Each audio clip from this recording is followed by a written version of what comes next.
প্রথম ধাপের বিশ্বকাপ টিকেটের প্রি বুকিং ফিফা ওপেন করে গেল ৯ সেপ্টেম্বর। প্রথম দিনই সেখানে হুমড়ি খেয়ে পড়েন প্রত্যাশীরা। মাত্র ২৪ ঘন্টায় ১.৫ মিলিয়ন আবেদন জমা পড়ে টিকিট সংগ্রহের জন্য। তাও আবার শুধুমাত্র ভিসা ক্রেডিট কার্ডধারীরাই করতে পেরেছিলেন এই আবেদন। প্রি বুকিং ফিফা খোলা রাখে ১৯ সেপ্টেম্বর পর্যন্ত।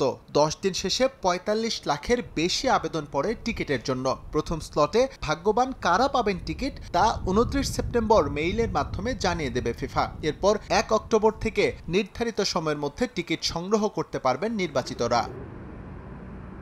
বিশ্বকাপের টিকিট সংগ্রহের জন্য সবচেয়ে বেশি আবেদন পড়েছে আয়োজক দেশ মার্কিন যুক্তরাষ্ট্র থেকে। এছাড়াও সহযোগী দুই দেশ কানাডা এবং মেক্সিকো থেকেও আবেদন করা হয়েছে উল্লেখযোগ্য হারে। তবে কোন দেশ থেকে ঠিক কী পরিমাণে আবেদন করা হয়েছে তা প্রকাশ করা হয়নি ফিফা ওয়েবসাইটে। এটা শুধু অসাধারণ একটা সংখ্যা নয়, বরং শক্তিশালী একটা বার্তাও দিচ্ছে। পুরো বিশ্ব চাইছে ইতিহাসের সবচেয়ে বড় ও রোমাঞ্চকর আয়োজনের অংশ হতে। কানাডা, মেক্সিকো, যুক্তরাষ্ট্র থেকে শুরু করে বিশ্বের ছোট বড় সব দেশের সমর্থকরা আবারও প্রমাণ করছেন ফুটবলের প্রতি আবেগ মানুষকে একত্রিত করে।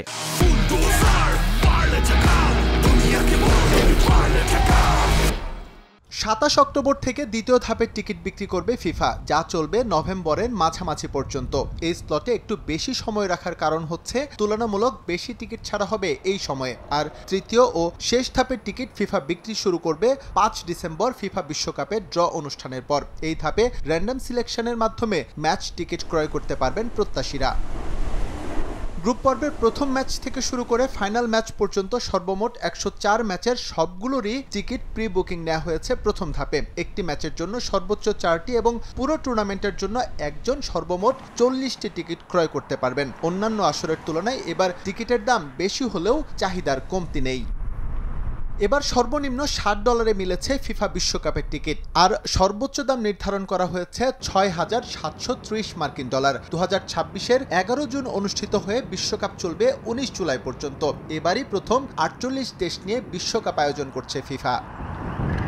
এস এম ইকবাল, সময় সংবাদ।